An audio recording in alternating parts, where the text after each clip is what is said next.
It's a long story that you're not going to believe, and I'm going to require a drink first. Maybe 3. Leah. Yes! Story time. So excited! Leah. Also, Lucas knows the owner's here, so... Open bar! Smiley face. Me. Yes. I'm 5 minutes away. Rooftop at the Victorian Hotel? Leah. Yep, rooftop terrace. Just give them Lucas's name at the door. Should I have a drink ready for you? Me. No, but if you can find a hot guy who looks like he'd be killer in bed, please grab him and tell him all about me. I was half kidding, but that didn't stop the flurry of shocked emojis before Leah's next message came in. Leah. What? I snorted as I watched the ellipses repeatedly drop off and return, as my best friend tried to decide which of her many questions to ask first. I knew what she was thinking. When did I get the balls to have a one-night stand? Wasn't I the chick who kept the same mild-mannered, borderline vanilla friend with benefits over the course of the past 5 years? Yes, I was. His name was Jeff, and he was my copy editor at the magazine I just quit, and figuratively set on fire. I chose him because he was already at the office, and he was cute enough without being distractingly hot.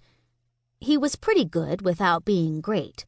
He wasn't strong enough to make me break much of a sweat during sex and show up to my next meeting disheveled, which sounded horrible, yes, but that was the point.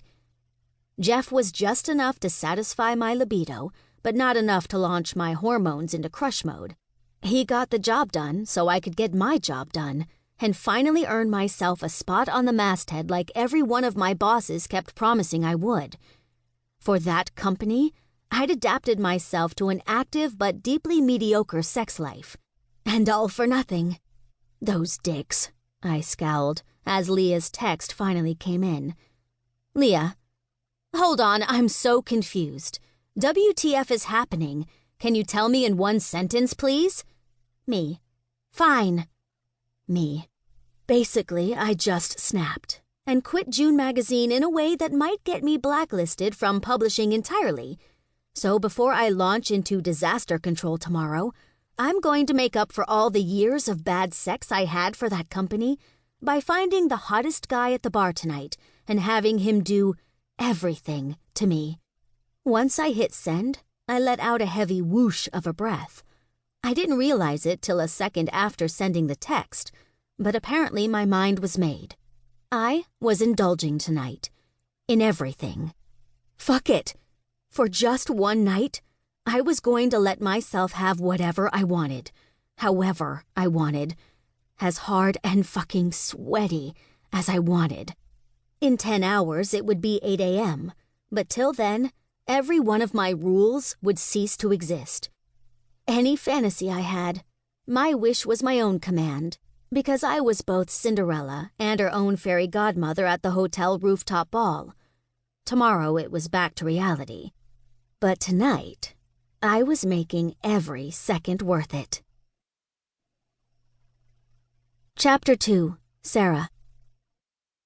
Leah, we're officially in the same building. Can't this wait till I meet you up on the roof? I pleaded, my phone pressed between my shoulder and my ear as I handed the bouncer my ID. Once I slipped past him, I found myself in the sleek and seductive lobby of the hotel's quieter side entrance, waiting alone for perhaps the slowest elevator known to man.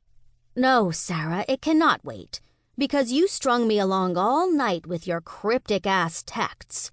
And now that I finally know what the heck is going on, I'm drunk, and I'm excited, and I'm ready to butter up some hotties for you so they're nice and warm by the time you get up here. Oh, that just sounds so creepy, Leah. Did it? She made a sad little sound. I guess so. Lucas is giving me the weirdest look right now. But whatever. It's not your night, Lucas. I'm talking to Lucas right now. It's Sarah's night. Right, Sarah? I'm talking to you right now. I had to laugh at what an adorable shit show my best friend turned into after just a few glasses of wine. Sure, drunkie, it is. Exactly. So listen, I was talking to this guy just now who is a solid 9. Don't look at me like that, Lucas. And he is a total...